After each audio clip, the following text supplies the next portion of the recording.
మనోహరి వినోద్ ఇంటికి వచ్చిన తర్వాత కావాలనే బాగి గురించి లేనిపోనివన్నీ కూడా వినోద్కి నూరి పోస్తూ ఉంటుంది.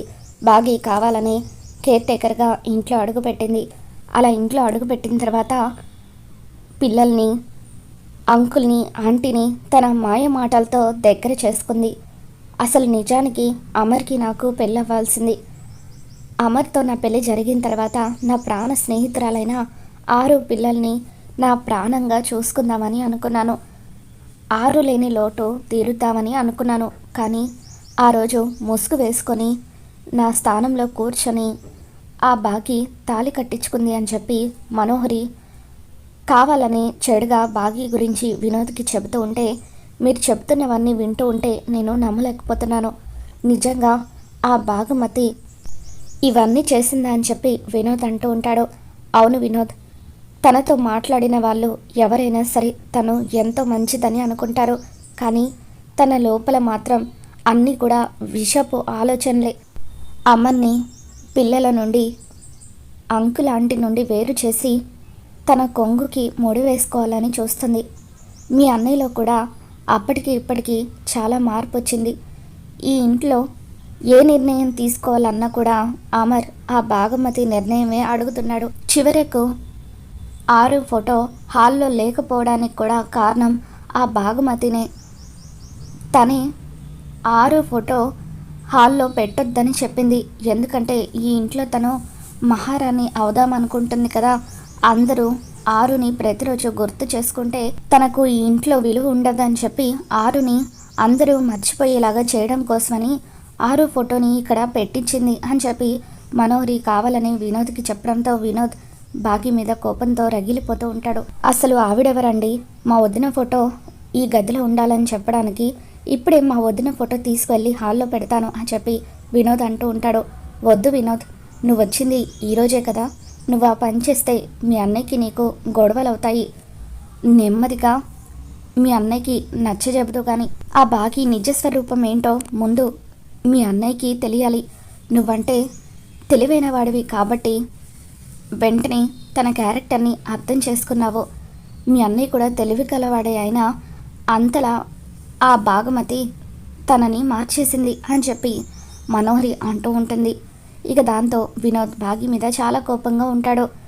ఇక అప్పుడే బాగి బయట నుండి ఇంట్లోకి వస్తుంది. బాగిని చూడగానే రాథోడ్, మేడం మీరు వచ్చేసారా? ఇందాక నుండి సార్ మిమ్మల్ని అడుగుతున్నారు, రండి మేడం అని చెప్పి అంటూ ఉంటే, నేను ఒకసారి వినోద్కి హాయ్ చెప్పేసి వస్తాను, వినోద్ ఎక్కడా అని చెప్పి అడుగుతూ ఉంటే, అదిగో ఆ రూమ్లో ఉన్నారు మేడం అని చెప్పి రాథోడ్ అంటాడు.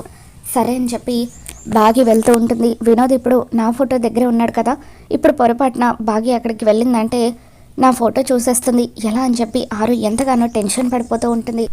ఒక్క నిమిషం ఆగు బాగి అని చెప్పి ఆరు ఆపుతూ ఉంటుంది. ఏమైందక్క, నేను ఆ రూమ్లోకి వెళ్తే ఏమవుతుంది అని చెప్పి అంటూ ఉంటే, ఎలాగో కాసేపట్లో ఆయనే ఇక్కడికి వస్తారు కదా, మరి నువ్వు అక్కడికి వెళ్ళడం ఎందుకు అని చెప్పి ఆరు ఆపడానికి ట్రై చేస్తూ ఉంటుంది. అక్క ఫోటో కూడా ఆ రూమ్లోనే ఉంది కదా, ఎన్నో రోజులుగా నేను అక్క ఫోటోని చూడాలనుకుంటున్నాను, ఇప్పుడే వెళ్ళి చూసేస్తాను అని చెప్పి బాగి ఆ గదిలోకి వచ్చి ఆరు ఫోటోని చూసి ఒక్కసారిగా షాక్ అవుతుంది. వినోద్ మనోహరి ఇద్దరు కూడా మాట్లాడుకుంటూ ఉంటారు. గుమ్మం దగ్గరికి వచ్చిన బాగికి వినోద్ హాయ్ చెప్తూ అలా చూస్తూ ఉంటాడు. దాంతో బాగి మాత్రం ఒక్కసారిగా ఆరు ఫోటోని చూసి కళ్ళు తిరిగి కుప్పకూలుతుంది. దాంతో మేడం మేడం ఏమైంది మేడం అని చెప్పి రాథోడ్ పరిగెత్తుకుంటూ వస్తాడు. రాథోడ్తో పాటు పిల్లలు అమర్ వీళ్ళందరూ కూడా వస్తారు. అమర్ బాగిని ఎత్తుకొని తీసుకొచ్చి హాల్లో కూర్చోబెట్టి మోహన నీళ్లు చల్లి తనకి మంచినీళ్ళు తాగిస్తాడు. ఇదంతా చూస్తున్న ఆరు కంగారు పడిపోతూ ఉంటుంది. ఇప్పుడు బాగి అసలు నిజం చెప్పేస్తుందా ఏంటి అని చెప్పి టెన్షన్ పడుతూ ఉంటుంది.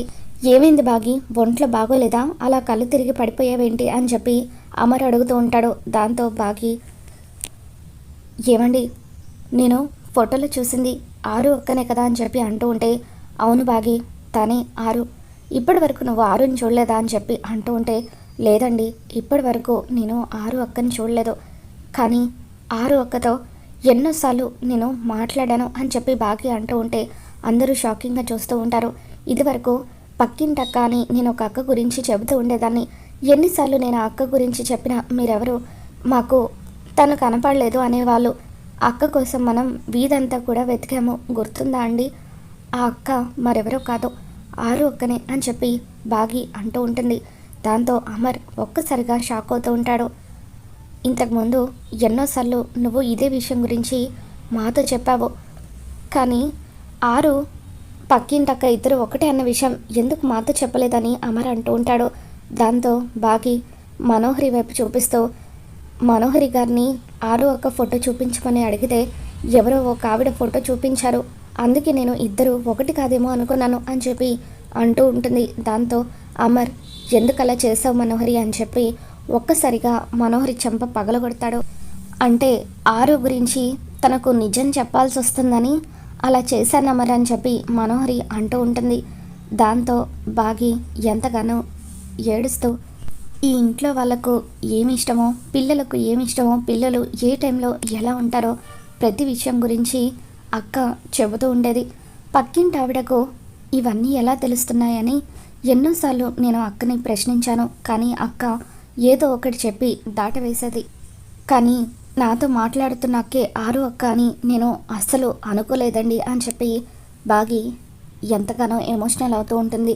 సడన్గా 3 నెలల నుండి అక్క కనపడ్డం మానేసింది. ఒకవేళ ఆరు అక్క ఈ లోకం విడిచి వెళ్ళిపోయి ఉంటుందా అని చెప్పి బాగి అనుకుంటూ ఉంటుంది. మనం 6 అస్థికలను నదిలో కలుపుదామనుకొని ఆ రోజు అఘోర అస్థికలు కలపాల్సిన టైం వచ్చేంత వరకు మీరు ఆగండి అని చెప్పారు కదా, మరి అస్థికలు కలపలేదు కాబట్టి ఆరు ఆత్మ భూమి మీదే ఉండుండాలి, కానీ ఈ మధ్య ఆరు ఆత్మ నీకు ఎందుకు కనపడడం లేదు అని చెప్పి నిర్మలమ్మ వాళ్ళు అంటూ ఉంటారు. నాకు కూడా అదే అర్థం కావట్లేదు అత్తయ్య గారు అని చెప్పి బాగి అంటూ ఉంటుంది. ఇక అలా బాగి ఎంతగానో ఏడుస్తూ ఆరు అక్కను ఒక్కసారి కూడా నేను ఇప్పటి వరకు కలవలేదు, మరి అటువంటప్పుడు అక్క నాకు మాత్రమే ఎలా కనిపించిందని చెప్పి బాగి అంటూ ఉంటే అప్పుడు మనోహరి, అమర్ ఈ బాగి మాటలు మీరంతా నమ్ముతున్నారా? తనేదో భ్రమలో తనతో ఆరు మాట్లాడిందని ఊహించేసుకుంటుంది, తనకు పిచ్చి పట్టినట్టుంది అని చెప్పి అంటూ ఉంటే అమర్ ఒక్కసారిగా మనోహరి చెంప పగలగొడుతూ, బాగీకి పిచ్చి పట్టిందంటే ఇంకొకసారి చంపేస్తాను మనోహరి, తను చెప్పే ప్రతి మాట నిజం. ఇంతకుముందు రాతోడితో పాటు పిల్లలు కూడా ఎన్నోసార్లు బాగి ఆరుతో మాట్లాడడం చూశారని చెప్పి అంటూ ఉంటాడు. ఇక అప్పుడు వినోద్ కూడా మనోహరికి సపోర్ట్ చేస్తూ, మనోహరి గారు చెప్పేదే నిజం అన్నయ్య, లేకపోతే వదినకు తనకు ఏం సంబంధం ఉందని తనకు వదిన కనిపిస్తుంది, వదినకు నువ్వంటే ప్రాణం, పిల్లలంటే కూడా ప్రాణం, మరి మీకెవరికి కనిపించకుండా తనకు మాత్రమే ఎందుకు కనిపిస్తుంది అన్నయ్య, కావాలనే డ్రామా ప్లే చేస్తున్నట్టుందని చెప్పి అంటూ ఉంటే అమర్ వినోద్ మీద కూడా చెయ్యెత్తుతాడు. వినోద్, బాగి గురించి నీకు ఏమీ తెలీదు, నువ్వు ఈరోజే వచ్చావు, దయచేసి తన గురించి అలా తప్పుగా మాట్లాడొద్దు అని చెప్పి అమర్ అంటూ ఉంటాడు. దాంతో సారీ అన్నయ్య, ఇన్ని రోజులు నీ మనసులో ఇంకా నా మీద ప్రేమ ఉందేమో అనుకున్నాను, కానీ నీ ప్రియారిటీస్ మారిపోయాయని ఇప్పుడే నాకు అర్థమవుతుంది అని చెప్పి గదిలోకి వెళ్ళిపోతాడు. ఇక నిర్మలమ్మ వాళ్ళు, నాన్న అమర్, అసలు ఆరు ఆత్మ ఏమై ఉంటుంది, తను ఇంకా భూమి మీదే ఉండుంటుందా, ఒకసారి రేపు స్వామీజీని ఇంటికి పిలిపిద్దామని చెప్పి అంటూ ఉంటారు. తర్వాత అమర్ బాగి ఏడుస్తూ ఉంటే బాగి, మనోహరి మాటలు, వినోద్ మాటలు నువ్వేమీ పట్టించుకోవద్దు, నువ్వు చెప్పే మాటలు మేమంతా నమ్ముతున్నామని చెప్పి అమర్ అంటూ ఉంటాడు. పిల్లలు కూడా అవును మిస్ అమ్మ, నువ్వు అమ్మతో మాట్లాడడం అంజు కూడా చూసింది, మాతో కూడా చెప్పింది, మేము నీ మాటలు నమ్ముతున్నాము, అమ్మతో నువ్వు మాట్లాడావంటే నిజంగా నువ్వు చాలా అదృష్టవంతురాలివి, మాకు కూడా ఆ అవకాశం ఉంటే బాగుండేది, అమ్మతో ఒక్కసారి మాట్లాడే అవకాశం ఆ దేవుడు కల్పిస్తే బాగుండేదని చెప్పి పిల్లలు అంటూ ఉంటే ఆరు ఎంతగానో ఎమోషనల్ అవుతూ ఉంటుంది. వినోద్ గదిలోకి వెళ్ళిన తర్వాత అమర్ అక్కడికి వస్తాడు. సారీ వినోద్, నీ మీద కావాలని చెయ్యెత్తలేదు, బాగీ గురించి అలా మాట్లాడేసరికి నేను తట్టుకోలేకపోయాను, బాగీకి ఆరుకి ఏంటి సంబంధం అని నువ్వు అన్నావు కదా, వాళ్ళిద్దరి మధ్య రక్త సంబంధం ఉంది, బాగీ ఎవరో కాదు, ఆరు సొంత చెల్లెలు, చిన్నప్పుడే ఆరుని అనుకోకుండా వాళ్ళు దూరం చేసుకున్నారు అని చెప్పి ఈ మధ్య నాకు ఆ విషయం తెలిసింది, కానీ ఆరు తన సొంత అక్క తను చనిపోయిందన్న విషయం బాగీకి తెలిస్తే బాగీ తట్టుకోలేదు, కొడైకెనాల్ అక్క ఆరు ఇద్దరు ఒకటే అన్న విషయం తెలిస్తేనే బాగి తట్టుకోలేదని ఇప్పటి వరకు తనతో ఆ విషయం చెప్పలేదు. దయచేసి బాగిని నువ్వు అపార్థం చేసుకోవద్దు. ఆరులాగే బాగి కూడా ఈ కుటుంబం కోసం ఎంతో చేసింది, చేస్తుంది కూడా. పిల్లల్ని కన్న తల్లి కంటే ఎక్కువగా చూసుకుంటుంది, అమ్మా నాన్నల్ని తల్లిదండ్రుల్లాగా చూసుకుంటుంది అని చెప్పి అమర్ బాగి గొప్పతనాన్ని వినోద్కి చెబుతూ ఉంటాడు. దాంతో వినోద్ అమర్ కాళ్ళు పట్టుకొని నన్ను క్షమించన్నయ్య, నేనే వదిన్ని తప్పుగా అర్థం చేసుకున్నానని చెప్పి అంటూ ఉంటాడు. ఇక తర్వాత రోజు ఉదయాన్నే ఆరు కళ్ళల్లో ఏదో నలకబడుతుంది. దాంతో తను ఇబ్బంది పడుతూ ఉంటే అక్క ఒకసారి ఇలా రండి నేను చూస్తాను అని చెప్పి బాగి ఆరు కళ్ళల్లోకి ఊదుతూ ఉంటుంది. అప్పుడే అనామిక కళ్ళు ఆరు కళ్ళు ఇద్దరివి ఒకే విధంగా ఉన్నాయని గ్రహించిన బాగి మీ కళ్ళు చూస్తూ ఉంటే ఎక్కడో చూసినట్టుగా అనిపిస్తుంది అని చెప్పి అంటూ ఉంటుంది. ఇక వెంటనే అనామిక స్పెట్స్ పెట్టేసుకుంటుంది. ఒక్కసారి స్పెట్స్ తీయండి అని చెప్పి బాగి క్లియర్గా అబ్జర్వ్ చేస్తుంది. ఆరు అనామిక ఇద్దరు అచ్చం ఒకే విధంగా ఉన్నారని తెలుసుకున్న బాగి ఒకసారి నాతో రాక్క అంటూ అనామికకు చీర కట్టి అచ్చం ఆరులాగా రెడీ చేస్తుంది. తనని కిందకి తీసుకొని వస్తుంది. అచ్చం ఆరులా ఉన్న అనామికను చూసి అందరూ ఒక్కసారిగా షాక్ అవుతారు. పిల్లలు అమ్మ అంటూ పరిగెత్తుకుంటూ వచ్చి అనామికని హక్ చేసుకుంటారు. అమర్ కూడా ఎంతగానో ఎమోషనల్ అవుతూ ఉంటాడో. అప్పుడు బాగి తను అచ్చం ఆరు అక్కలాగే ఉంది కదా,